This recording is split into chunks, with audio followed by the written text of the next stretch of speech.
Le 22 juin 2017 à Paris La Défense, les clients de Minitab vous parlent d'analyse de données, de qualité et d'innovation, et les formateurs de Minitab vous éclairent sur les fonctions logicielles ayant permis le succès de leur projet.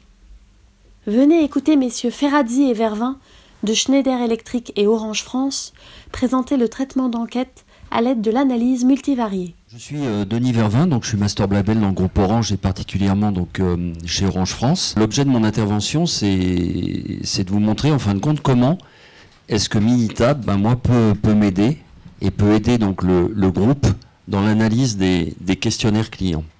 J'ai passé pour une petite phase qui va vous donner quelques idées, quelques chiffres donc sur notre groupe. On est donc opérateur de télécommunications international, c'est 29 pays. Je suis persuadé que j'ai des clients Orange dans la salle, donc ils vont se reconnaître au travers probablement de nos clients fibres, de nos clients mobiles.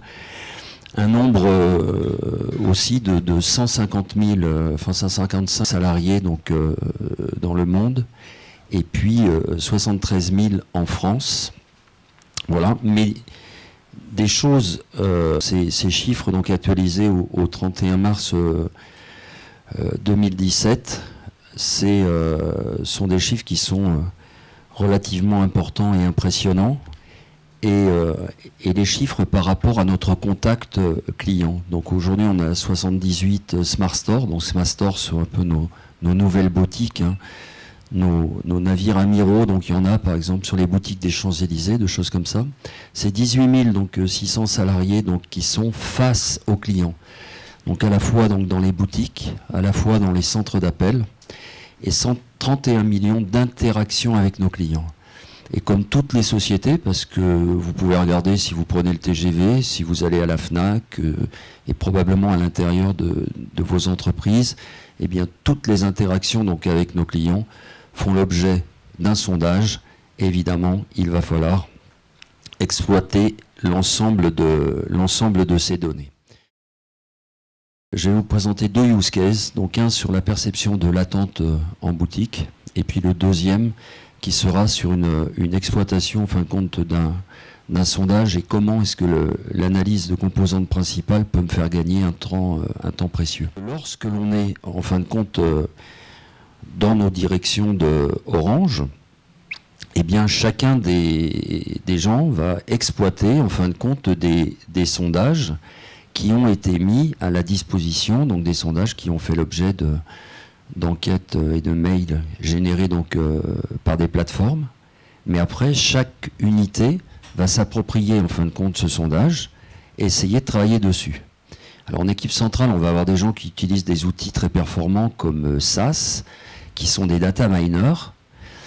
Et puis en région, on va avoir des gens qui ne sont pas forcément data miners, qui ne vont pas acheter des licences SaaS parce que ça coûte très très cher, et ils vont s'appuyer donc sur le réseau de connaissances qui sont le réseau des belts qu'on a mis donc en place nous chez Orange et qui utilisent donc l'outil Minitab.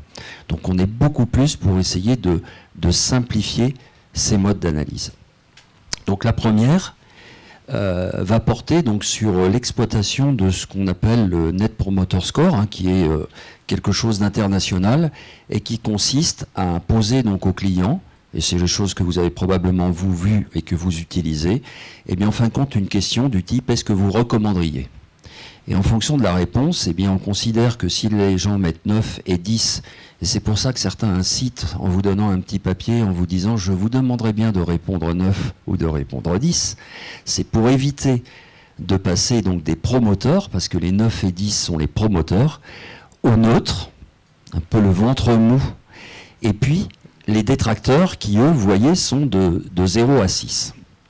Et donc ce Net Promoter Score, on va le calculer en faisant la différence des pourcentages des promoteurs et des détracteurs. Donc moi, ce que je vais vous proposer là pour essayer de comprendre la perception en boutique, eh bien, on a posé donc à des clients une question du type est-ce que vous recommanderiez? Alors il y a d'autres questions, mais est-ce que vous recommanderiez? Et notamment, il y a une variable qui va prendre 3 modalités de réponse, qui est le temps d'attente dans la boutique. Donc la première modalité, ça va être j'ai pas attendu. La deuxième modalité, ça va être attendu. J'ai attendu, mais j'ai profité pour faire autre chose, découvrir des produits, découvrir des services. Et la troisième modalité, c'est j'ai un peu l'impression qu'on m'a oublié. Voilà. Et donc, ce que je vais vous montrer maintenant, c'est comment je vais exploiter moi, donc avec Minitab, ces informations qui nous remontent. Voilà le type de sondage que moi j'ai fait rentrer dans Minitab. Donc la première chose va consister évidemment à encoder tout ça, puisque aller essayer de comparer un NPS qui est le Net Promoter Score avec un libellé qui en fin de compte est un libellé texte, ça va me poser quelques difficultés. Voilà, donc la première épreuve, donc elle va consister, parce que là on peut parler d'épreuve maintenant, elle va consister à encoder donc nos données pour faire en sorte que on puisse essayer de traduire donc cette modalité. Donc vous voyez que c'est assez rapide parce que Minitab nous propose donc en fin de compte des choix de type j'ai vu que j'avais 3 modalités et en fin de compte je te propose une valeur codée. Donc que moi j'ai modifié pour faire en sorte qu'on soit dans le plus négatif donc avec la valeur 3 et le plus positif avec la valeur 1. Donc je vais prendre 3 modalités pour pouvoir faire ceci. Donc en fin de compte, je récupère donc ma colonne C3 et puis l'idée pourrait être tentante, hein, puisqu'en fin de compte, moi j'ai pas des experts partout. Hein. L'idée tentante pourrait être de dire, je vais essayer par exemple d'aller faire une régression entre ces deux choses, donc qui sont mon NPS et ça évidemment ça va pas bien marcher puisqu'on est en présence de données qui sont des données discrètes et ça marche pas vraiment très très bien. Et donc l'astuce consisterait donc évidemment à passer par un outil que je trouve assez intéressant, qui est donc le graphique des effets principaux, dans lequel je vais aller mettre ma réponse qui est le NPS et mes facteurs qui sont ici, donc les facteurs codés, voilà, les codés libellés. Et si je clique là-dessus, ça va assez vite. En fin de compte, eh bien, si pour moi l'idée c'est d'essayer de faire en sorte d'améliorer donc ce Net Promoter Score, eh bien, lorsque le client a attendu, alors là c'est vraiment très craignos. Par contre, si jamais j'ai réussi évidemment à faire en sorte que je ne pouvais pas le servir tout de suite, mais je lui ai fait découvrir autre chose, des produits, des choses comme ça, eh bien on s'aperçoit qu'on est un peu moins impacté. Le deuxième cas, c'est un use case donc, qui consiste à essayer d'identifier les leviers de satisfaction. Et donc, ce matin, donc, vous avez eu la brillante démonstration de lorsque je veux faire de la régression, il va falloir que je passe par un certain nombre d'étapes, il va falloir que je réduise mon modèle, il va falloir que je regarde mes FIV, il va falloir que j'appaudrisse, il va falloir que je regarde la valeur des P, et tout ça, ça demande un certain nombre de manipulations que, évidemment, moi, mes non-experts ne vont pas avoir la capacité de faire, ou au moins de comprendre. Donc du coup, ce que je vais faire, c'est utiliser donc une ACP. Et pour faire ça, donc je vais prendre un exemple. Donc les questions qui ont été posées, ça n'est plus du Net Promoter Score, puisqu'en fin de compte, c'est des indicateurs du type très satisfait, satisfait, peu satisfait, pas du tout satisfait. On a une satisfaction globale. Et puis je vous ai mis un exemple d'un certain nombre de questions qui pouvaient être posées. Alors ça, c'est ce que je vais récupérer de ma Data Factory, avec évidemment que du texte, parce que mon système encode comme ça. Donc je vais passer par la même épreuve que tout à l'heure, qui est le fait de les encoder. Donc là, c'est aussi assez facile, parce que vous pouvez très bien aller recoder donc, en numérique, en sélectionnant même plusieurs colonnes, et il va tout faire absolument... alors on peut le faire avec Excel, vous allez me dire, hein, c'est plutôt ce qu'ont tendance à faire les gens parce qu'ils maîtrisent l'outil. Et puis, on encode de la même façon et ça va me mettre ça complètement sur la droite de la feuille. Je vais lancer le diagramme des effets principaux. Donc on est sur de la multivariée et on est composante principale. Donc je vais prendre l'ensemble de toutes mes modalités, multivariée, composante principale, je sélectionne l'ensemble de mes variables. Je vais aller dans les graphiques. Alors je pourrais faire les diagrammes en cône, les scores et toutes ces choses-là. Évidemment, il va falloir, moi en tant qu'expert, que j'aille vérifier les points aberrants, que j'aille vérifier un certain nombre de composants. Et je vais cliquer là-dessus. Et donc je vais récupérer donc, ce diagramme qui en fin de compte veut dire quoi? Donc vous voyez que j'aurais pu passer par les régressions comme ça a été fait donc, ce matin. Et ça me dit quoi? Ben, ça me dit qu'en fin de compte, si ça c'est ma satisfaction globale, eh bien tous ces facteurs-là se comportent de la même façon et la puissance de la corrélation est la longueur du segment. Donc ça me permet relativement vite d'aller dire, si vous voulez aller améliorer la satisfaction de nos clients par rapport à ce sondage que j'ai effectué, eh bien, améliorer la qualité de l'information qui est donnée à nos clients, et puis la solution adaptée, on voit que ça pèse un petit peu moins, mais par exemple, travaillons surtout la qualité de l'info. Voilà ce que me permet donc cet ACP. Alors après, donc il y a d'autres facteurs là-haut pour lesquels j'ai retiré donc le libellé. Donc tout ça se comporte de la même façon. OK, et la longueur du segment et la puissance de la corrélation. Donc maintenant, je vous ai dit que il allait falloir communiquer avec ça. Eh bien, pour communiquer ça, moi, je ne vais pas me mettre des prises au vent. La première chose, c'est que je vais retirer les axes qui sont marqués axe principal, axe secondaire. Et Bruno vous expliquera comment techniquement marche l'ACP. Donc l'objectif, ça va être de trouver des groupes de variables qui sont corrélés entre elles. Par exemple, ici, j'ai x1, x2 qui sont corrélés, et on va utiliser une composante principale pour résumer l'effet commun de ces variables-là. Et puis j'ai deux autres variables qui sont corrélées, qui sont indépendantes des deux premières, et qui vont être résumées par la deuxième composante principale. Donc l'objectif, c'est partir sur un grand nombre de variables et réduire en peu de composantes principales de façon à cartographier l'effet commun ou les grandes familles de variables. Donc on va chercher à simplifier. On n'aura pas d'effet d'échelle, le problème de la standardisation dont on avait parlé tout à l'heure. On va se baser ici sur les corrélations donc, qui sont standardisées entre 1 et -1, donc on n'a pas ces problèmes d'effet d'échelle. Et puis, en fait, il s'agit de calcul matriciel, mais c'est basé en fait sur les corrélations. Donc, on va étudier les corrélations entre les variables et on va résumer ces variables corrélées en composantes principales. Donc, derrière, on a du calcul matriciel. Et on va essayer d'identifier les composantes principales qui jouent le rôle le plus important en termes d'explication de la variance totale. Un exemple qu'on trouve souvent pour expliquer les composantes principales. On a des étudiants avec des notes mettons en classe terminale, et puis on s'aperçoit que les élèves qui sont bons en maths sont plutôt bons en physique, les élèves qui sont bons en philo sont plutôt bons en langue. Donc on voit ici qu'on a une dominante scientifique avec d'un côté maths physique, et puis plutôt une dominante littéraire. Et en fait, on voit bien sur le graphique qu'on a des variables qui vont dans le même sens avec un angle faible, et elles représentent un phénomène commun. Donc ça permet de visualiser rapidement les groupes de variables qui sont corrélés, et de résumer un grand nombre de variables et de simplifier en fait la visualisation des variables.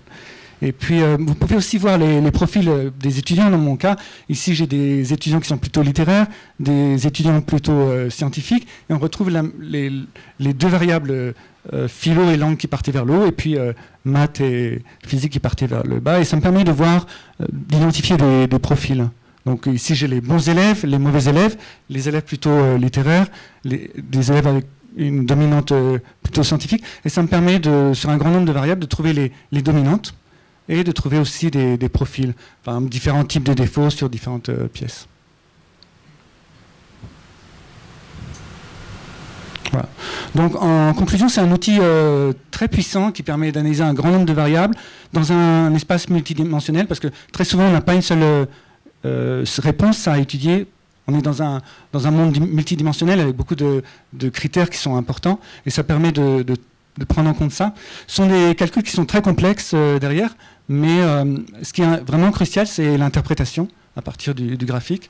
Qu'est-ce que j'en retire, et quelles sont les dominantes ou les groupes de variables corrélés.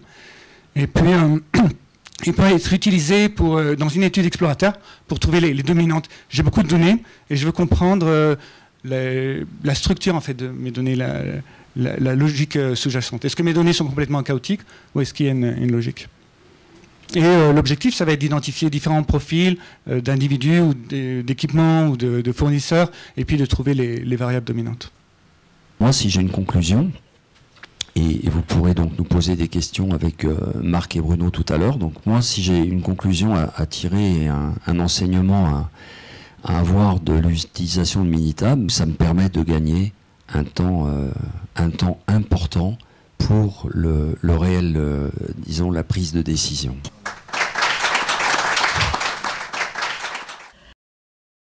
Alors, on a Marc Farazzi, qui est notre prochain intervenant, qui vient de Schneider Electric, qui est Master Black Belt. Bonjour à toutes et bonjour à tous. On va continuer un petit peu sur le même sujet. Le même sujet donc de l'analyse multivariée. Moi, je suis pas un statisticien pure souche. J'ai commencé ma carrière comme ingénieur de développement. Donc j'ai développé pas mal de produits et je vous montrerai, dans la présentation que je vais faire de Schneider Electric, je vous montrerai un petit peu les produits et les solutions qu'on propose à nos clients. Et en fait, je suis arrivé à la statistique industrielle, donc par le biais des formations Black Belt, Master Black Belt, etc. Bon, moi je dirais que ce qui est important, c'est que je crois qu'on est dans un environnement qui change, on est de plus en plus inondé de données. Il faut avoir envie de s'y atteler, de s'y intéresser, de les faire parler, voire même des fois, je dirais, de jouer avec, parce qu'il y a un côté un peu exploratoire, ludique. Voilà, donc c'est plutôt dans cette démarche-là que je me suis inscrit jusqu'à présent. Donc par rapport à ce matin, donc je vais quand même présenter un petit peu le groupe Schneider. Ensuite, on va parler un petit peu de l'analyse multivariée et de quels sont ses objectifs. Et puis alors moi je vais vous parler plutôt d'analyse factorielle, parce que c'est la méthode que j'ai utilisée pour traiter donc notre problématique. Et puis une petite conclusion, mais qui est très proche de celle de Bruno, donc pas de souci. Alors, Schneider Electric, en quelques chiffres. Alors, nous faisons un chiffre d'affaires important, mais ce qui est important aussi, c'est de voir que nous sommes implantés dans beaucoup de pays. Et qui dit beaucoup de pays, dit beaucoup de data aussi, puisque là, on va parler de satisfaction client. Donc, beaucoup de clients, beaucoup de data à analyser. Et c'est pour ça aussi qu'aujourd'hui, on sent le besoin, dans l'analyse de nos données clients, de changer un peu de dimension et d'aller explorer des techniques un peu plus avancées que celles qu'on pouvait utiliser jusque-là. Alors un effort important consacré à la R&D. Moi je travaille plutôt sur les projets très amont en fait. C'est-à-dire que j'ai commencé mon cursus sur la partie Six Sigma DMAIC. Là je suis plutôt sur le design for Six Sigma, c'est-à-dire que je suis sur des projets d'innovation. Je m'intéresse beaucoup donc à la voix du client. Donc on recueille beaucoup de verbatim lorsqu'on interroge nos clients. La question après c'est d'arriver à le faire parler ce verbatim, de comprendre les problématiques. Et après donc on switch sur la partie design proprement dit, donc on fait beaucoup de tests de concept auprès de nos clients et puis forcément arrive après derrière les démarches de conception robuste. Donc on fait beaucoup parce que vous verrez dans le secteur où je suis, on développe des produits qui sont assez volumineux et assez chers. Donc les tests prennent du temps et de l'argent et donc on fait beaucoup de simulations en fait et on fait beaucoup de plans d'expérience en simulation pour justement aller ensuite à travers les méthodes de Monte Carlo qu'on verra cet après-midi je crois pour aller justement évaluer la robustesse de tout ça et puis on s'intéresse aussi beaucoup à la fiabilité. Voilà, donc ça c'est aussi des sujets dont on aurait pu parler aujourd'hui mais bon peut-être une autre fois, je sais pas. Voilà, on cherche vraiment à proposer des ruptures à nos clients, des ruptures qui font sens pour eux, bien sûr, qui résolvent leurs problématiques. Et donc, on développe soit des services, soit des offres, avec des valeurs ajoutées assez élevées. Je vous montrerai tout à l'heure quelques exemples. Mais tout ça, quand même, va dans le sens aussi, par rapport à ce que je disais en introduction, de nous remonter de plus en plus de data. Voilà. Et donc vous avez les principaux segments de marché sur lesquels nous sommes présents, donc le résidentiel, le bâtiment, l'industrie, les data centers et l'énergie. Donc moi je suis dans le segment de l'énergie en fait, donc la distribution de très forte puissance et la protection des réseaux électriques. comme on parle d'énergie, forcément on va parler de transition énergétique, hein. Donc là aussi c'est un secteur qui se développe très fortement et nous proposons des solutions justement à nos clients pour les aider à mieux comprendre leur consommation, mieux la gérer, mieux répartir justement les charges par rapport à la puissance disponible. Voilà. Et puis bien sûr, on parle beaucoup d'énergie renouvelable, donc on a développé des secteurs comme le solaire, on a beaucoup de solutions pour l'éolien, le véhicule électrique, donc on a développé les bornes de recharge pour les véhicules électriques. Voilà, donc tout ça est en pleine évolution. Et nous sommes présents donc sur ce créneau. Alors oui, là je vais vous parler de smart grid. En fait, pour faire simple, il faut juste comprendre qu'on est dans le monde donc du digital, hein, qui avance très vite. Et par rapport à l'infrastructure du réseau électrique, nous mettons de plus en plus d'intelligence embarquée dans nos produits. Pour justement, comme je disais tout à l'heure, adapter en permanence la consommation à la production. Et puis aussi, on remonte beaucoup de data à nos clients qu'on traite par le biais d'analytics en fait, pour leur dire attention, là par exemple, sur tel équipement, il va falloir que vous pensiez à faire un peu de maintenance parce qu'il y a des choses qui sont en train de se dégrader. Voilà, donc tout ça va dans le sens de leur simplifier la vie et on va dire rendre l'exploitation plus fluide. Plus sereine, et la contrepartie c'est que le nombre de données qu'on traite il augmente de plus en plus et on est de plus en plus amené à faire des modèles et à comprendre comment toutes ces datas influencent donc le comportement de nos produits. Alors bien sûr tout ça nécessite beaucoup d'expertise que nous mettons donc au service de nos clients au quotidien. Alors, puisqu'on est en France, alors j'ai fait un petit zoom en fait sur la France. En France, donc, nous avons 2500 ingénieurs donc, et techniciens qui travaillent en R&D, qui sont répartis sur 3 sites majeurs. Donc, il y en a 2 qui sont sur Grenoble. Donc, le Electropole, donc c'est le centre mondial de recherche en distribution de puissance en basse tension en fait, donc c'est-à-dire des réseaux qui vont jusqu'à 1000 volts. Et puis ensuite vous avez le Technopole, donc moi j'appartiens à ce site-là, qui lui donc est un site dédié à l'innovation technologique et qui abrite aussi le segment de l'énergie. Donc c'est là que l'on conçoit donc des offres pour des réseaux qui vont jusqu'à 36 000 volts. Et puis le centre d'Horizon, donc à Carros, dans le sud de la France, qui lui est plutôt spécialisé dans tout ce qui est automatisme industriel, automates programmables, etc. Voilà, donc ça c'est notre implantation R&D en France. Bien sûr, il y a d'autres centres de R&D dans les autres pays, mais comme on est, voilà, je voulais faire un petit zoom sur ce qui se passe ici. Là, je vous ai mis quelques produits pour que vous visualisiez un peu ce que l'on fait. Donc le premier segment, donc le segment de l'énergie, là vous allez trouver donc des transformateurs de très forte puissance, vous allez trouver donc des équipements on va dire de très haute tension, des disjoncteurs de très forte puissance, des relais de protection. Donc là on est vraiment dans la protection des réseaux électriques de très forte puissance. On a donc une division donc IT, où là vous allez trouver donc des systèmes donc, qui adressent le segment du data center, qui est aussi un segment en pleine expansion. Donc là, vous allez trouver des systèmes donc, de refroidissement, vous allez trouver des systèmes d'alimentation secourue, vous allez trouver des systèmes qui permettent de compenser les harmoniques sur les réseaux, etc. etc. Ensuite, il y a le segment de l'industrie, où là vous allez trouver donc des drives, des systèmes qui permettent de commander donc les moteurs. Vous allez trouver donc toutes les interfaces homme-machine, ce qu'on appelle les HMI, les SCADA, donc tout ce qui permet justement de remonter les données, on va dire, à la salle de supervision du site. Motion, donc tout ce qui concerne donc les mouvements, donc ça c'est plutôt pour la robotique, la télémétrie, etc. Et puis donc le dernier segment, donc où là vous allez trouver donc là on est plus dans le bâtiment en fait, donc les détections d'incendie, tous les systèmes de management des buildings, les capteurs, les caméras, les vidéos, enfin etc. etc. Voilà. Donc ça est une offre assez variée. et qui nous permet d'être présent en fait d'un bout à l'autre de la chaîne. Voilà, donc maintenant je vais rentrer dans le sujet qui nous intéresse aujourd'hui, donc l'analyse multivariée.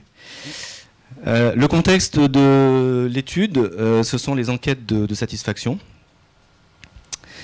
Donc comme mon collègue et Denis.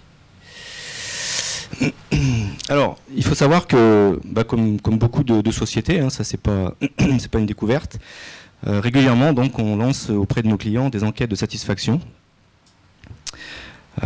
pour mesurer donc forcément hein, leur niveau de satisfaction, pour mesurer leur capacité à nous recommander, à recommander la marque Schneider Electric. Donc elles nous permettent nous aussi de calculer le fameux CNPS. Donc ça j'en parlerai pas puisque Denis en a déjà parlé. Et puis elles sont aussi l'occasion de collecter, et c'est là où ça va devenir un peu plus intéressant, elles sont aussi l'occasion de collecter des informations quantitatives sur notre capacité à satisfaire certaines valeurs qui peuvent être importantes pour nos clients. Donc on leur dit, voilà, vous avez une dizaine de valeurs, donc dites-nous par exemple sur la facilité que vous avez eue à joindre votre interlocuteur, est-ce que ça s'est bien passé? Donnez-nous un score de 1 à 10 sur votre niveau de satisfaction par rapport à cette valeur. Là c'est en anglais, mais vous verrez dans Minitab, j'ai essayé de traduire ça en français puis de le simplifier parce que ça rentrait pas dans les colonnes. Il y avait un peu trop de texte. Et donc c'est sur ces données-là que nous allons dérouler une analyse dite multivariée. Alors, il faut savoir que quand on fait ça, quand on lance ce type d'enquête, on a à peu près 6000 répondants. 6000 répondants, 15 variables. Donc je vous laisse imaginer la taille, la volumétrie de données qu'on récupère. C'est juste monstrueux. Alors, moi, j'en ai pas analysé 6000 parce que, effectivement, forcément, tous les clients qui répondent n'adressent pas le même segment. Moi, je me suis concentré sur le segment qui m'intéresse, c'est-à-dire le segment de l'énergie, ce qui m'a permis de limiter en fait, le nombre d'individus à un peu plus de 600. Enfin bon, 600 par 15, ça continue à faire beaucoup quand même. Hein. Et c'est donc pour ça qu'on a besoin de changer un peu de méthode d'analyse. Alors, dans une analyse multivariée, donc ça c'est pour expliquer un petit peu donc, la structure des données. Donc les lignes ce sont des individus, hein, donc chaque ligne c'est un client qui a répondu, d'accord. Et puis donc les colonnes, ce sont nos 15 variables quantitatives, donc nos 15 valeurs sur lesquelles donc les clients ont mis des scores selon leur niveau de satisfaction. Voilà, donc on est vraiment dans un domaine multidimensionnel. Et puis on se crée un individu qui est un petit peu fictif, qui est la moyenne de tout ça, qui va être un petit peu notre barycentre. Hein. C'est par rapport à lui qu'on va mesurer donc les différentes distances entre les individus. Mais voilà le contexte et la structure des données. Pourquoi une analyse multivariée? C'est quoi l'objectif? Alors, comme on l'a dit précédemment, si on regarde au niveau des individus, donc ça c'est les lignes hein, du tableau, là on va vouloir chercher identifier parmi ces individus, est-ce qu'on a des profils qui se ressemblent? Ça c'est la première question qui est assez importante pour nous, parce que si on a des profils qui se ressemblent dans les réponses, ça veut dire qu'il y a des causes communes, on va dire, soit de satisfaction, soit de non-satisfaction, qu'il va falloir qu'on adresse. Donc est-ce qu'on a des profils qui se ressemblent? Et puis, pour les variables, donc là maintenant je passe sur les colonnes, on va parler de liaison entre les variables, hein, qui est un petit peu le pendant d'ailleurs de la notion de ressemblance entre les individus. Et ce que l'on pense, c'est que dans ces enquêtes de satisfaction, parmi les 15 variables qu'on a listées, on pense qu'on a des très fortes corrélations, mais on ne sait pas forcément, on peut les intuiter, mais les corrélations ne sont pas forcément démontrées. Donc l'analyse multivariée, on le verra tout à l'heure, nous a permis aussi de démontrer des liaisons entre les variables qu'on avait plutôt intuitées jusque-là, mais on n'avait pas forcément une preuve formelle. Alors bien sûr, comme l'a dit Bruno, bah là, la méthode, hein, c'est le calcul matriciel, hein, c'est la matrice des covariances. Et on va chercher justement des corrélations entre les variables. Le problème que l'on a ici, c'est que on pourrait faire des études de régression sur les variables 2 à 2, hein, et puis regarder un petit peu ce que ça donne. Là, c'est une matrice de 15 par 15, donc ça devient un peu compliqué à manipuler. Et donc on va essayer de trouver d'autres méthodes. Donc ça veut dire qu'il faut qu'on simplifie notre problème en fait, parce que là il est trop complexe. Bon, nous dans les enquêtes de satisfaction, on a une quinzaine de variables. Moi je pense aux gens qui font de la génétique, hein. Un individu il peut être caractérisé par plusieurs centaines de variables, et là c'est encore pire quoi. Donc il faut qu'on simplifie ce problème-là. Et donc il va falloir qu'on fasse des groupes de variables et qu'on identifie, si elles existent, des variables synthétiques. Donc pour faire ça, parce que là il faut que vous imaginiez en fait un nuage de points qui a 15 dimensions en fait, hein, dans l'espace, donc c'est même pas imaginable. À la limite, si on s'intéresse, je sais pas moi, à la taille et au poids des individus, là vous êtes dans un espace à 2 dimensions, vous pouvez plotter ça sur un graphe, et vous voyez très bien quels sont les individus qui sont proches, ça marche très bien. Quand vous commencez à avoir 4 variables, là déjà dans l'espace vous savez plus le représenter, et quand vous en avez 15, c'est encore pire. Donc ça veut dire que il faut qu'on simplifie ça, et donc ce nuage de points là, à 15 dimensions, il va falloir qu'on le projette en fait sur des espaces de dimensions plus restreintes. Donc l'espace la dimension la plus faible sur laquelle on peut projeter un nuage de points, c'est la dimension 1. D'accord, donc là vous avez un seul axe, hein. Bruno en a montré 2 tout à l'heure, mais on pourrait projeter le nuage de points sur un seul axe. Sauf que quand vous faites ça, eh bien, vous déformez énormément votre nuage en fait, hein. Donc ça veut dire que vous perdez de l'information. Si vous prenez un point qui est dans l'espace, vous le projetez sur un espace à 1 ou 2 dimensions, bah, par le théorème de Pythagore, vous allez finalement réduire sa distance par rapport au centre du nuage. Et donc la distance, c'est l'information qui nous intéresse. Parce que derrière, on va chercher des ressemblances entre les individus, donc on va chercher à voir quelles sont les distances qui sont proches, etc. Donc, on va essayer de trouver sur combien finalement d'axes et de dimensions il faut que je projette ce nuage pour ne pas trop le déformer. Alors, tout dépend ce qu'on entend par pas trop le déformer. Je vous montrerai moi quel a été mon critère. Et pouvoir donc l'exploiter de manière plus simple et surtout pouvoir le visualiser, parce que 15 dimensions, c'est pas visualisable. Donc voilà, donc ça c'est les données en fait qui ont été rentrées dans Minitab. Alors je vais vous montrer ensuite sur Minitab. J'ai prévu de faire beaucoup de choses sur Minitab. J'espère que j'ai pas été trop ambitieux, on verra. Sinon j'ai les slides en backup si ça marche pas. Donc ça, ce sont les données en fait qui ont été rentrées dans Minitab. Alors pour des raisons, alors comment ça se passe en fait? Ces enquêtes de satisfaction, donc elles sont lancées dans des pays. Et donc il y a des clients dans ces pays qui répondent. Les données sont vraies, toutes les données qui sont là sont réelles, hein, c'est pas du tout du pipeau, j'ai envie de dire. Par contre, pour des raisons évidentes de confidentialité, j'ai dû masquer en fait à la fois le nom des pays et le nom des clients. Mais bon, c'est typiquement ce genre d'informations que l'on récupère, hein. Voilà, donc là maintenant on va rentrer dans l'analyse factorielle, hein, qui rentre dans la grande famille, on va dire, des méthodes d'analyse multivariée. Moi encore une fois, je ne suis pas un expert des méthodes d'analyse multivariée parce que c'est quelque chose qu'on est en train d'explorer. Donc on est en train de voir ce que ça peut nous apporter, on est en train de se construire une base de connaissances là-dessus. Donc voilà. L'idée ici, hein, c'est de réduire notre nombre initial de dimensions qui est de 15 en un nombre de dimensions qui est inférieur, et de trouver quelques facteurs en fait, hein, qui sont des facteurs fictifs, hein, c'est les fameux axes que Bruno a montré tout à l'heure, mais qui vont nous permettre quand même d'expliquer la plus grande partie de la variabilité des données.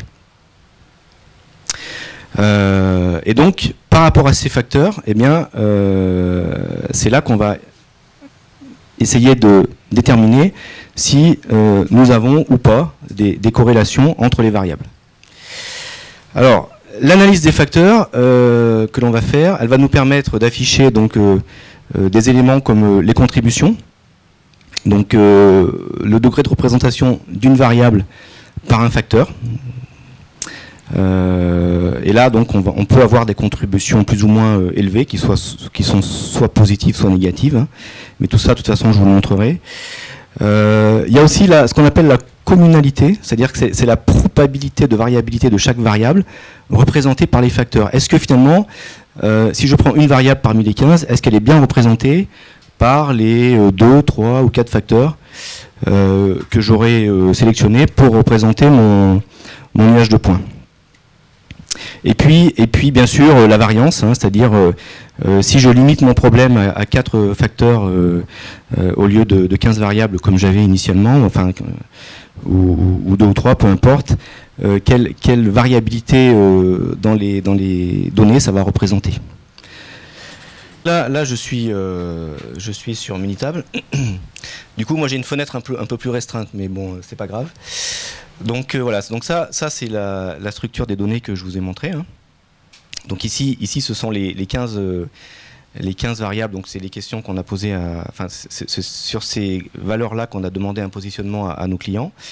Donc là je les ai un petit peu simplifiées. Bon déjà elles sont en français et puis le texte est un peu moins riche, hein, encore une fois pour que ça rentre dans les colonnes. Et là donc vous avez les scores qui ont été donnés par les clients. Voilà, et puis donc là vous avez un fichier, alors je sais plus, il doit y avoir 600 et quelques lignes. Si je vais jusqu'en bas, ouais, 618 lignes. Voilà, donc 618 lignes, 15 colonnes, c'est à ça qu'on va s'attaquer avec l'analyse factorielle. Alors je vais aller dans l'analyse factorielle, je vais dans Stats, je vais dans Multivarié, et là je vais dans... Alors là déjà j'ai un message qui est intéressant. Identifier... Ah, pardon, il a disparu. Identifier un plus petit nombre de variables non observées qui décrivent la variabilité parmi plusieurs variables qui sont corrélées. Donc c'est typiquement ce qu'on veut faire. Donc tant mieux. Alors on va y aller. Voilà. Alors quand vous ouvrez donc l'analyse factorielle, vous arrivez sur ce menu. Le problème que vous avez au départ, c'est que finalement vous ne savez pas sur combien de facteurs vous allez prendre pour finalement simplifier votre problème. Est-ce que c'est 2, 3, 4 Bon, l'idée c'est pas d'en prendre 15 non plus parce que sinon vous revenez à votre problème du départ. Et dans ce cas-là, alors là je ne vais pas rentrer dans les détails, vous avez deux méthodes d'extraction, composante principale ou maximum de vraisemblance. Quand vous ne savez pas le nombre de facteurs que vous allez extraire, Minitab vous conseille plutôt la méthode d'extraction dite des composantes principales. Donc c'est ce que j'ai fait. Pour l'instant, donc, je ne vais pas sélectionner de rotation. La rotation, c'est quoi en fait? La rotation, c'est finalement, je vais le dire comme ça, c'est un algorithme qui va optimiser en fait, qui va faire tourner un petit peu les axes de votre espace. Si vous avez choisi par exemple un espace à 2 dimensions, il va faire tourner les axes de manière à ce que la variance de votre nuage de points projeté sur ces axes soit maximale en fait, pour limiter la déformation de votre nuage de points et donc pour, on va dire, améliorer la qualité de votre analyse. Donc pour l'instant, j'en fais pas. Je vais quand même sélectionner mes variables. Donc là, je vais prendre les 15. Voilà, je les sélectionne. Voilà, et dans les graphiques, je vais lui demander en fait un diagramme en cône. On va voir ce que c'est le diagramme en cône. Le diagramme en cône, c'est une... alors Bruno a parlé tout à l'heure de calcul matriciel et de valeurs propres. En fait, ici, ce sont les valeurs propres de votre matrice, on va dire, des covariances. Donc en gros, c'est une information sur la variance liée à votre premier facteur, deuxième facteur, etc. Et puis ça, c'est en fonction du nombre de facteurs. Donc moi, j'en ai 15 au maximum. Ce que l'on voit ici, c'est que le premier facteur, qui serait pour moi le premier axe, finalement, il va driver beaucoup de la variance totale de mes données. Et puis après finalement, les autres facteurs, alors 2, 3, 4, ça amène encore un petit peu d'informations sur la variance. Au-delà de 4, ça amène plus grand-chose. Donc ce genre de diagramme en cône est une première représentation graphique qui peut vous permettre, graphiquement déjà, de voir un petit peu comment cette projection du nuage sur un espace virtuel, comment ça va se passer en fonction du nombre de facteurs. Alors, ça dépend de vos données. Ici, on a un coude qui est très franc. Des fois, il est beaucoup moins franc que ça. Vous avez quelque chose qui décroît progressivement. Donc là, vous êtes pas très bien parce que ça veut dire qu'il va falloir prendre beaucoup de facteurs. Donc peut-être potentiellement, vous n'allez pas simplifier votre problème autant que ça. Et ici, c'est assez net. Hein. Voilà. Alors ça, c'est une première, on va dire, visualisation graphique. Ce qu'on peut faire, c'est aller voir dans la feuille de données ce que Minitab nous a calculé. Alors, comme je ne vais pas préciser un nombre de facteurs, il m'a fait le calcul en fait pour les 15. Moi, ce qui m'intéresse dans ce tableau-là, c'est finalement, alors si je reviens sur mes valeurs propres, qui sont ici, c'est finalement quel est finalement le pourcentage de la variance totale de mes données qui va être expliqué par la décomposition de mon nuage de points sur un nombre de facteurs limités. Donc le premier, vous voyez qu'il explique quand même une grosse partie de la variabilité. Après, les autres, ils rajoutent un petit peu, donc 6%, 5%, etc. Et puis après, ça décroît énormément. Et puis si je vous montre ce qu'il y a en dessous, c'est même pas la peine parce que finalement ça n'explique plus rien, ou très très peu, donc ça vaut pas le coup. Et moi, mon critère, ça a été de dire, je vais m'arrêter ici. Donc, je vais prendre ces 4 facteurs-là, parce que à eux 4, ils représentent 80% de la variabilité totale de mon nuage de points. Et j'ai considéré que pour l'étude que je voulais faire, c'était déjà bien, quoi. Voilà. Et encore une fois, j'essaye de simplifier, donc j'essaye pas de récupérer un nombre important de facteurs. Donc, alors je vais revenir. Merci. Je vais revenir donc dans le menu précédent. Donc je conserve mes 15 variables et je lui dis maintenant, tu vas me décomposer finalement ce nuage de points sur un environnement à 4 dimensions. D'accord ? Et là, je vais commencer à introduire une rotation. Alors, il y a effectivement plusieurs rotations qui sont proposées par Minitab. Si vous avez des questions là-dessus, j'y répondrai pas parce que j'en serais incapable.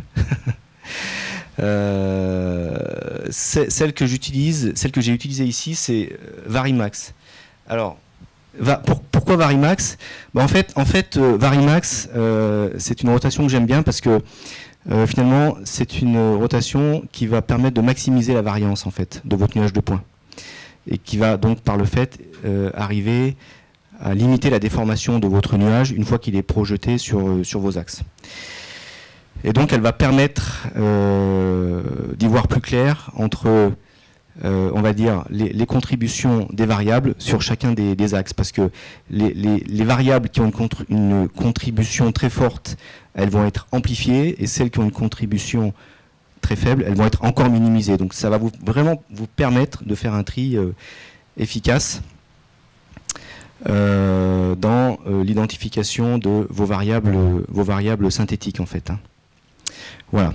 Comme je fais une rotation, je lui ai demandé ici de trier en fait, trier les contributions. Alors vous allez voir pourquoi. Je lui demande ça. Et puis au niveau du graphique, pour l'instant non, je n'ai pas demandé de graphique parce que je vais rester dans la feuille de session. Voilà.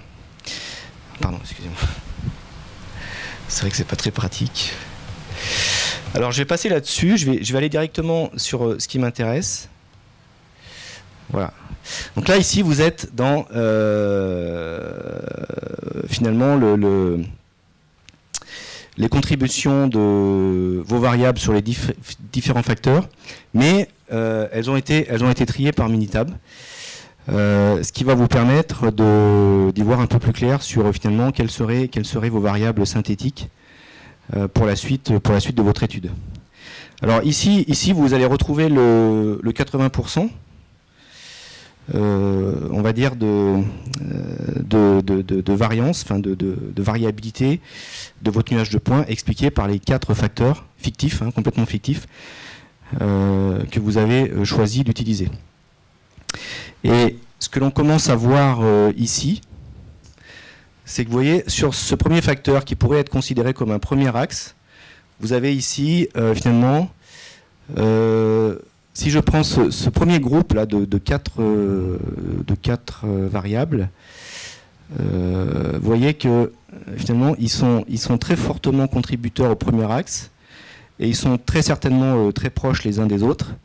Donc là, potentiellement, vous avez quelque chose qui ressemble à une corrélation entre ces 4 variables. Si je descends dans le tableau, vous voyez qu'ici, vous avez encore de nouveau un groupe de 4 variables, qui sont celles-ci, qui ont l'air d'avoir une contribution assez forte sur le deuxième axe, donc l'axe vertical, et qui potentiellement donc, sont aussi corrélées. Alors, c'est là que je vais repasser sur mon PowerPoint parce que je vous ai fait un truc qui est plus joli et puis surtout plus facile à lire. Là, je vous ai mis des couleurs. Alors là, ça devient intéressant parce que finalement, on se dit, ben tiens, si je parle de flexibilité dans les commandes, de capacité à livrer adaptée, d'information si la livraison est retardée, des livraisons complètes à l'heure, ben là, on voit que tout ça, c'est quand même assez proche. Et bah, finalement, je vais regrouper ces 4 variables et je vais appeler ça, par exemple, supply chain. Et ça m'en fait plus qu'une, quoi. Si je regarde maintenant ici, attitude de professionnalisme, joindre la bonne personne, pertinence dans les réponses qui sont apportées, disponibilité, efficacité de la force de vente, bah là c'est pareil, tout ça c'est quand même assez contributeur sur le deuxième axe. Et ça peut être regroupé dans quelque chose qui pourrait s'appeler interaction avec la force de vente. D'accord ? Oups là. Ici, fiabilité des produits, facile à installer, à utiliser, produits, services adaptés à mes besoins, etc. etc. Bon là c'est pareil, c'est dans ma 3e dimension, c'est quand même assez contributeur. Et puis ça ressemble à quelque chose qui pourrait s'appeler qualité de l'offre. D'accord ? Là ici, bon, là j'ai pas réussi là, à conclure. C'est pas franchement. Disons que on a une communalité ici qui est plus faible et finalement les 4 facteurs que j'ai choisis n'expliquent pas tellement la variabilité de ces 2 variables. Donc pour l'instant je les ai laissées de côté. Par contre ici j'ai des choses donc, qui tournent autour des informations sur les nouveaux produits, les services, la pertinence dans les documentations, les outils et les sites web qu'on met à la disposition de nos clients, qui a l'air assez contributeur sur le 4e axe et qui ressemble à quelque chose qui pourrait s'appeler accès à l'information, accès aux produits, etc. Voilà, donc je suis content parce que finalement de 15 variables, j'ai limité mon scope à 4. Et c'est sur ces 4-là que je vais continuer mon analyse, ce qui va me permettre d'être beaucoup plus efficace. Alors, je reviens toujours dans mon menu, donc je ne change pas mes réglages ici. Par contre, ici, je vais lui demander par exemple le diagramme des contributions pour les 2 premiers facteurs. Donc ça va être intéressant. Voilà. Ça ressemble à un graphique comme ça. Je ne sais pas si vous voyez bien. Voilà. Alors là, c'est intéressant parce que ici, donc j'ai mon premier axe. Et là, j'ai toutes mes questions qui tournent autour, on va dire, des livraisons, de la capacité à livrer, enfin, etc., etc. avec une contribution très forte sur le premier axe. Et vous voyez ici que finalement, l'angle, on va dire, de ces contributions est très très faible. Donc ça c'est synonyme d'une relation forte entre ces différentes variables. Et puis, si je regarde ici sur le deuxième axe, donc vous voyez ici un deuxième paquet, hein, une deuxième grappe de variables qui sont fortement contributrices sur le deuxième axe, avec aussi, bon, ici l'angle est un peu plus élevé, mais enfin, tout ça quand même finit par se ressembler. Voilà, donc ça confirme un petit peu ce qu'on pensait, hein, c'est-à-dire que oui, il y a vraiment des corrélations fortes entre toutes ces données.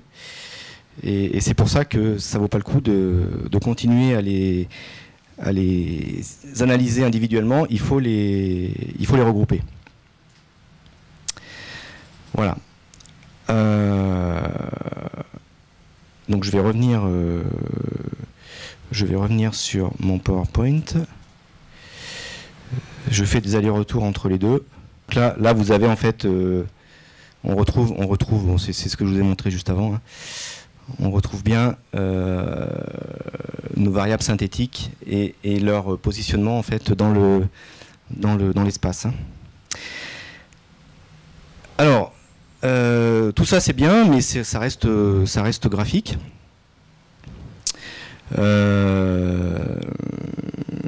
La question maintenant c'est quel type de variables synthétiques je vais prendre pour synthétiser quelle méthode je vais prendre pour synthétiser ces variables et comment je vais démontrer que finalement elles sont bien corrélées entre elles et par rapport aux axes. Je vais revenir sur Minitab du coup. Ce que j'ai fait, c'est que dans ma feuille de données ici, j'ai au préalable calculé mes variables synthétiques. Donc c'est quoi en fait? Donc, je vous ai parlé tout à l'heure de supply chain, sales interactions, qualité de l'offre, etc. Donc qu'est-ce que j'ai fait? Eh bien, tout simplement, j'ai fait la moyenne des 4 ou 5 variables initiales qui étaient dans le domaine de la supply chain ou qui étaient dans le domaine des interactions avec les sales, etc. Donc c'est une simple moyenne, hein, je ne suis pas allé plus loin. Et ça m'a donné donc une variable synthétique. La question maintenant c'est finalement est-ce que ces variables synthétiques elles sont bien corrélées sur mes axes, hein, sur mes facteurs virtuels.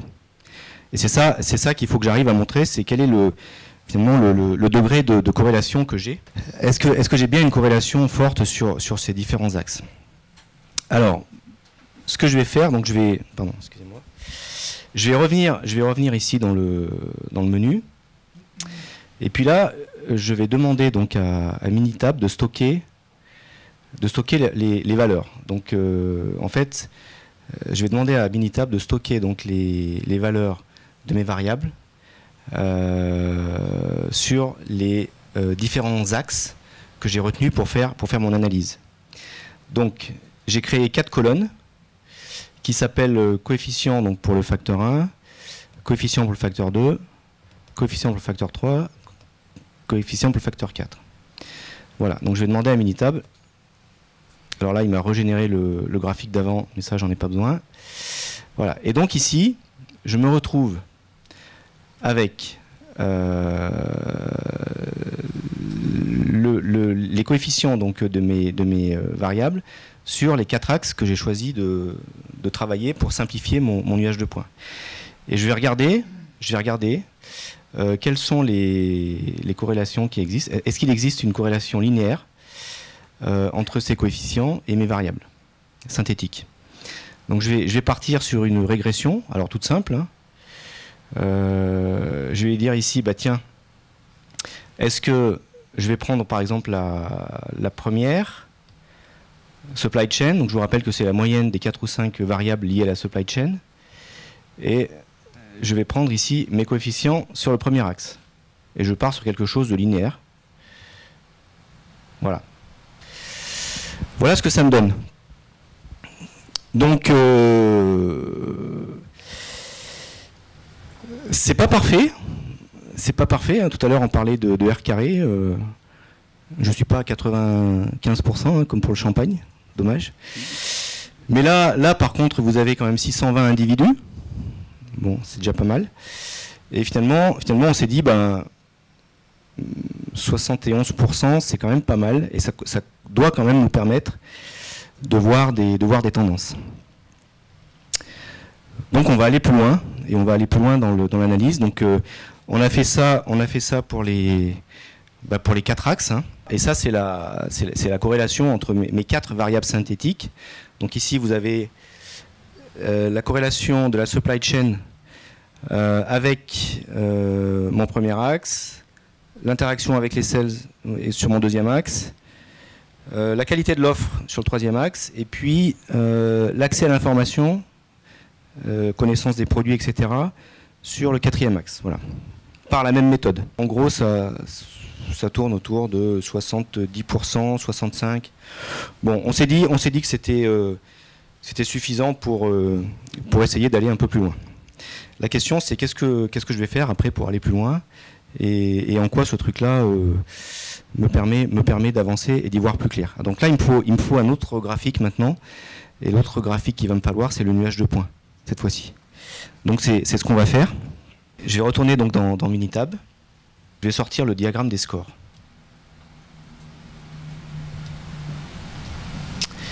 Voilà. Donc ça c'est en fait mon nuage de points. Donc là, vous avez les 620 individus qui sont maintenant représentés, donc qui sont visualisables. Hein. Donc avant, ils ne l'étaient pas, hein, parce que j'avais 15 dimensions. Donc là, je les visualise par rapport à mes 2 premiers facteurs. Et je vous rappelle que ici, sur le premier axe, on est plutôt sur des choses liées à la supply chain, et ici, on est plutôt sur des choses liées aux interactions avec les forces de vente. Alors, je vais commencer à regarder la supply chain, vu que c'est le premier axe. Et ce que je peux faire ici, alors je peux sélectionner mon nuage de points et je vais ajouter des étiquettes de données. Alors qu'est-ce que je vais ajouter comme étiquette de données? Je vais ajouter la valeur de ma variable synthétique, hein. Donc ma supply chain, voilà, qui est là. Voilà, donc ici vous avez donc la variable synthétique, hein, supply chain, qui est représentée. Et quelque part c'est aussi un moyen graphique, hein, de voir un petit peu la corrélation de cette variable synthétique sur le premier axe. Parce que ici, ce sont des individus qui sont très mécontents en fait on va dire de ce qu'ils ont vu ou de ce qu'ils ont expérimenté à travers la supply chain. Et puis plus je me déplace ici vers la droite, et plus je tombe sur des gens qui sont contents de la supply chain. Donc on va pouvoir faire des choses là, ce qui n'était pas possible avant qu'on ait cette information. Alors, ce que je vais faire maintenant à ce niveau-là, c'est que vous avez vu que quand je passe cette frontière ici, là, du 0, ici, par rapport à l'équation de régression, je vais dégrader ma satisfaction par rapport à la supply chain. Donc, j'ai pas cherché à travailler sur les distances entre les points, parce que j'ai trop de points.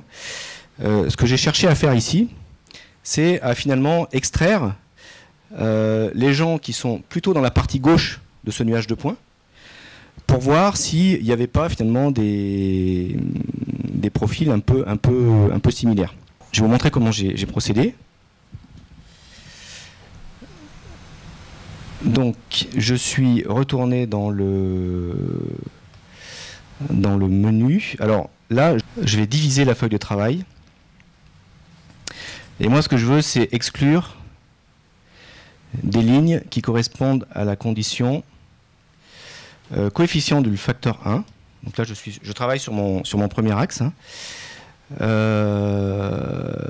est inférieur à 0. Inclure les lignes, voilà. Donc je fais ça, et là, je peux faire un graphique. Alors un graphique tout simple, hein, un diagramme de fréquence, Et puis là, je vais regarder les pays. Là, ça devient de plus en plus intéressant parce que finalement, donc je vous rappelle que par rapport à mon nuage de points, je suis sur l'axe supply chain, je suis plutôt sur la partie gauche, donc les gens qui ne sont pas forcément satisfaits totalement de la supply chain. Alors, ce qu'on voit ici, c'est que voilà, il y a un bruit de fond, comme toujours. Et puis, il y a quand même des choses qui ressortent ici dans certains pays. Visiblement, il y a des groupes, on va dire, d'individus. Donc nos groupes, ils sont là en fait, qui sont particulièrement, en tout cas, qui expriment plus de mécontentement vis-à-vis de la supply chain. C'est peut-être par eux qu'il va falloir commencer si on veut s'attaquer à la satisfaction de nos clients sur cette dimension-là, sur la supply chain. Et alors après je le ferai pas ici, mais ce qu'on peut faire, c'est si je prends par exemple ce pays-là, je peux extraire en fait les données liées à ce pays et je peux aller voir qui sont les clients qui sont là-dedans. Ça, c'est très facile à faire sur Minitab. Et est-ce qu'il n'y a pas des profils? Parce que nos clients ont différents profils. Il y a des clients qui sont installateurs, il y a des clients qui sont designers, il y a des clients qui sont exploitants. Est-ce qu'il n'y a pas des profils qui se ressemblent? Donc ça, on l'a fait, mais je ne vais pas vous le montrer parce que ça m'amènerait trop loin. Mais voilà, ça permet de cibler, de descendre progressivement à un niveau de détail qui devient intéressant parce qu'il vous donne des leviers pour agir en fait. Voilà, donc ça c'est ce que je vous ai montré. Sur le premier axe, je m'intéresse à la partie gauche. Alors après, on a fait ça sur les autres axes, puisqu'on a 4 dimensions, donc on va les travailler. Ici, donc, on est sur les interactions avec les sales. Alors, au passage, vous voyez visuellement, vous voyez un petit peu l'orthogonalité des axes, c'est-à-dire que les axes ils sont orthogonaux, c'est-à-dire que les facteurs sont indépendants. Si vous regardez ici, donc là on est sur des gens qui sont plutôt contents de la supply chain. Maintenant, si je passe à l'interaction avec les sales, vous voyez qu'ici c'est des gens qui ne sont pas du tout contents de l'interaction qu'ils ont eu avec les forces de vente. Donc on est bien, c'est un moyen de montrer aussi visuellement que les facteurs sont orthogonaux en fait, qu'il n'y a pas de corrélation entre les facteurs. Et donc quand on fait ça pour les interactions avec les ventes, eh bien même principe, donc on a toujours ce bruit de fond et puis quelques pays qui ressortent où là il semblerait qu'on ait quand même plus de problèmes, en tout cas des réclamations qui sont plus fréquentes par rapport voilà, et comme les ventes passent par les pays, c'est intéressant pour nous d'aller creuser dans ces pays-là qu'est-ce qui a pu se passer et qui fait que ces clients-là s'éloignent un petit peu du barycentre en fait. Voilà, donc après le principe, vous avez compris, c'est le même. Là on est sur la qualité de l'offre, donc pareil, donc comme le coefficient est négatif, le graphique marche dans l'autre sens. Donc les gens qui sont satisfaits de la qualité de l'offre. Alors là, oui, par contre, ce que j'ai fait, c'est que j'ai représenté le nuage de points sur les facteurs 3 et 4. Donc c'est pour ça que le nuage n'a pas tout à fait la même forme, mais le principe reste le même, avec ici donc des gens qui sont plutôt mécontents de la qualité de l'offre et puis des gens ici qui sont plutôt satisfaits. Et puis ce diagramme de fréquence qui permet de savoir un peu où ça se passe, quoi. Bon, je crois qu'il faut conclure. Donc voilà, par rapport à cette analyse factorielle, ce que ça nous amène finalement, c'est le fait de pouvoir manipuler un grand nombre de données qui nous permettent de tirer des informations utiles sur les variables qui sont corrélées. Et il y a plein de corrélations dans les variables quantitatives aussi. Les groupes d'individus qui ont des comportements similaires. Et ça, alors comment on va l'utiliser? Ça va nous permettre d'être plus efficace dans la définition de nos plans d'action qui visent à améliorer la satisfaction de nos clients, parce que comme toute société, on ne travaille pas à ressources infinies. Donc il faut qu'on sache où est-ce qu'il faut qu'on agisse en priorité. Donc l'analyse multivariée permet de faire ça. En ayant donc une bonne vision des pays, des clients et des thèmes. Vous avez vu, supply chain, qualité de l'offre, etc. Sur lesquels donc nous devons agir, quoi.